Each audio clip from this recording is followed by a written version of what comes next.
The number 4 most common post-flop mistakes beginners make when playing PLO. What's up, guys? Welcome back to J Poker. If you guys love the game of PLO or just want to learn how to play, then hit that like and subscribe button, because I'll be giving you guys tips and strategies on how to make more money at your local PLO games. And if you guys want to play in a friendly club, DM me on Instagram at Acoustic Shredder. Name is in the details. Now let's get into it. The first post-flop mistake beginners make when playing PLO is they don't bet big enough with their value hands. A lot of people think the same betting concept work for Hold'em. They don't, and it's for a few reasons. The first reason is because there's often multiple people in the pot, so you have to protect your hand and charge the maximum. So if there's a flush draw and a straight draw and you have top set with multiple players, it's not like Hold'em where you're rarely going to bet the size of the pot, but instead you should pot the majority of the time. For example, let's say the board comes Queen 5-4, 2 clubs, and you have Queen 8-9 in your 4-way. With just top set, I'm 100% potting or check raise jamming here, because if you don't, you're losing a lot of value versus other draws or lower sets, weaker 2 pairs, and you're also giving them a cheaper price to draw as well. They can have hands like 4, 5, 6, 7 with 2 clubs, wraps like 6, 7, 8, 9, King 5, 6 with clubs, Ace 6, 7, 9 with clubs, any set like 5, 5 or 6, 6, King 5, 5, 4, 4, Ace King, maybe even Queen 5, although you block that. So remember, unless it's a lockdown or dry board such as Jack 5, Ace 2s, Ace King 4, 8 8 deuce, then you should be charging the maximum here.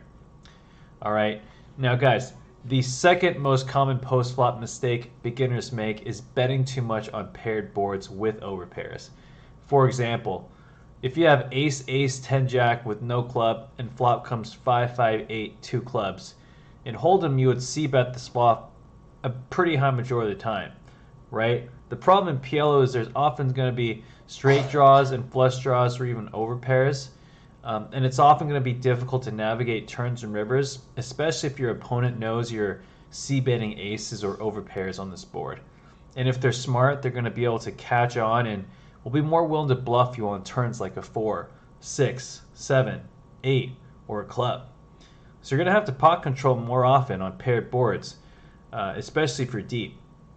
Now the time you should get it in with aces is if you 3-bet pre-flop and the SPR is close to 1-1, then you can profitably jam here and potentially get called with worse overpairs or straight draws and flush draws.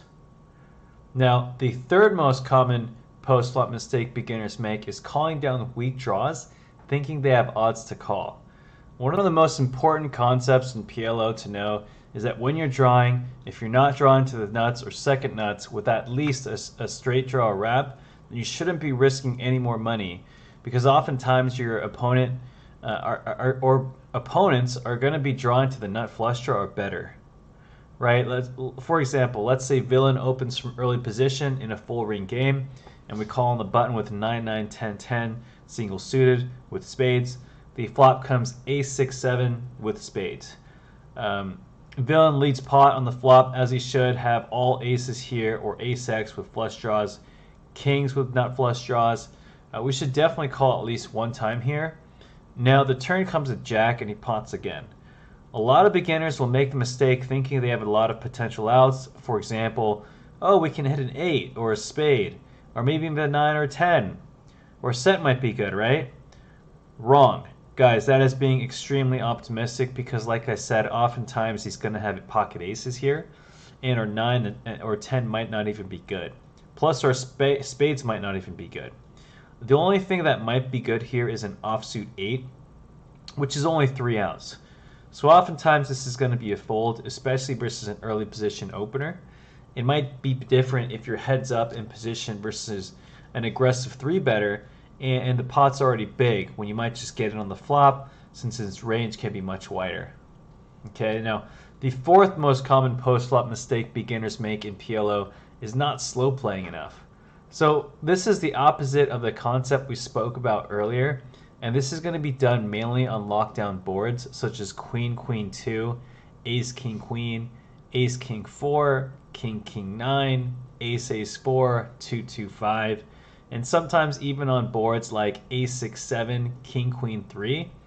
And the hands you mainly want to check here are hands that are nutted and hands that are nutted with a redraw.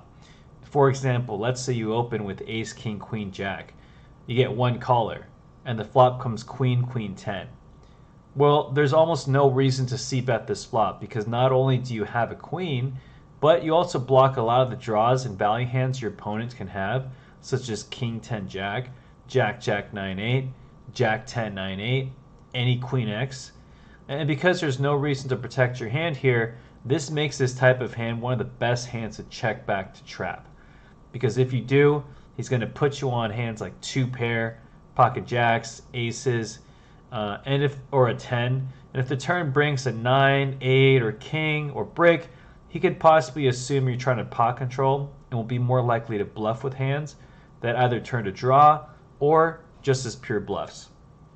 Another example is, let's say you open under the gun with ace, ace 5, 8, 2 clubs.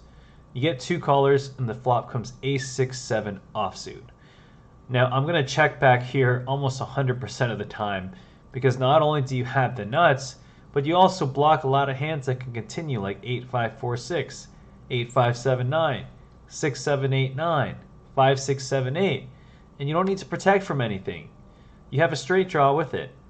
I'd much rather let weaker hands or lower pairs get there. And this can make your hand look very deceptive because more often than not, people are going to be, betting with top set. So if the turn comes as 6 or 7 and they hit trips, then it's going to be hard for them to put you on a boat. You can also cooler worse sets like this, which I've done many times. So let's say someone has a hand like queen, queen, kings, jacks, tens, and the turn comes and they hit their set. Then they're often going to lead pot on the turn, allowing you to repot and allowing you to get the money in as a huge favorite, not putting you on top set. And that's the biggest reason to slow play with these types of hands. Alright, so guys, in conclusion, you should be betting close to the pot in multi-way pots with hands like top set or 2 pair with backup on wet boards in order to charge the maximum as well as get the most value from your hand.